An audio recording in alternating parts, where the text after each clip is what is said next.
Haneol. The Haneol is the Jung, body, and Shin, mind. The Jung and the Shin are the pure emptiness and the wondrous existence.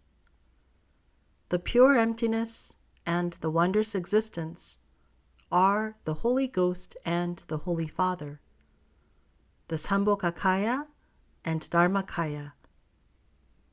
Though nothing exists in the Haneol, and even the idea of this non-existence is non-existent, there exists within the Haneol the Jung, or pure existence, and the Shin, or wondrous existence.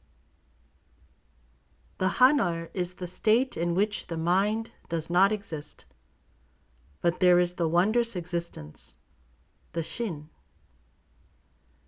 It is the state in which there is the pure emptiness, the body. The Shin is the consciousness, and this consciousness is what discerns, distinguishes, and knows all things. The body and mind are not separate.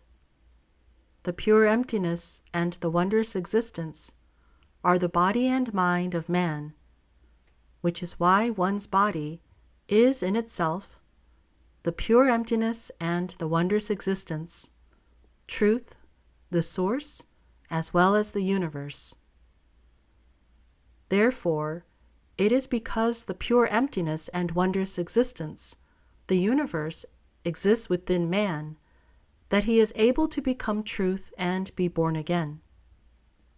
He can live. The Jung and Shin would live. He would be reborn as the Jung and Shin. He would be born in eternal heaven and live. He would be one whose consciousness has become reborn as the consciousness of the whole while he is still living, and thus he would continue to be in that state even after he has died. He who has died while he is alive will have neither life nor death. All are one, and only a person whose consciousness has been reborn as truth will have the whole, and will live in eternal paradise as God and Buddha. In oneness, there exists nothing. Even this non-existence does not exist. But amidst this non-existence, there is the consciousness that is Buddha and God. Thus he who has died while he is alive and has become reborn as the alter ego of this Buddha and God will be born in eternal heaven, and there he will live. There the Dharmakaya, Sambhogakaya, and Nirmanakaya are one. The Holy Father, Holy Ghost, and Holy Son are one. All are the one Dharmakaya and Sambhogakaya. Both the pure emptiness and wondrous existence are every creation of the universe. Both are truth. Everything will live as the Jung and Shin.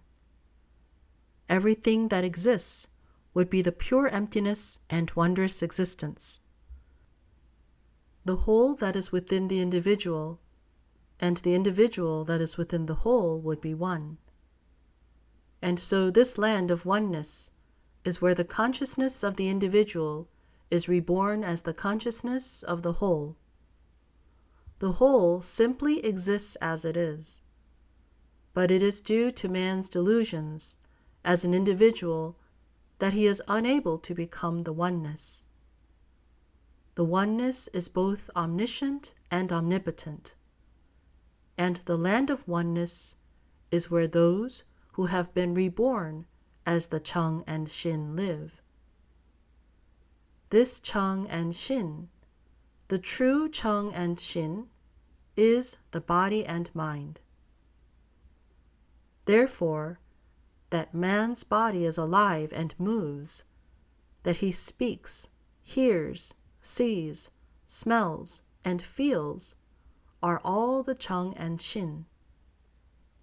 In other words, the whole that is the Jung and Shin, or the universe, is what does these things.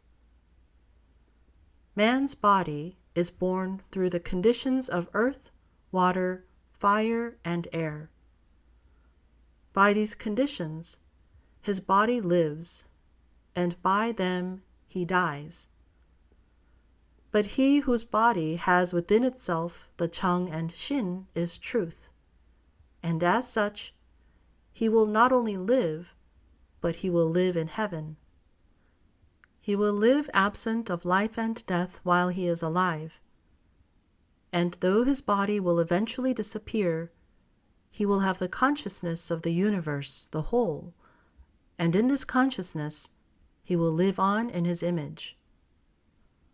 The whole and the individual are one and are truth. And he who has truth within would be truth itself. As one, he would live in the land of oneness. He who has died while living will live as the Master. He who has died and has become one with God will live as God.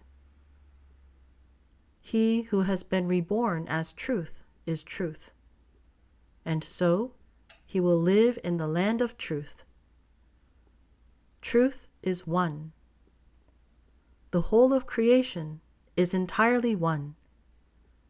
And he who has become one will have no conceptions of what is inside and what is outside, but will have everything inside himself. Thus, he will live in true paradise as the Master.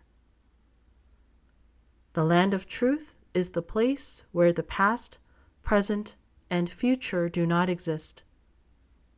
It is the place from which the universe was born, and it is where the universe will return.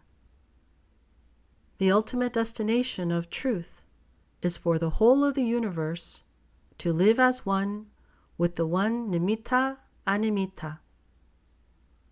All will live, for they are one. All will live in eternal heaven, for they are one, for they are truth.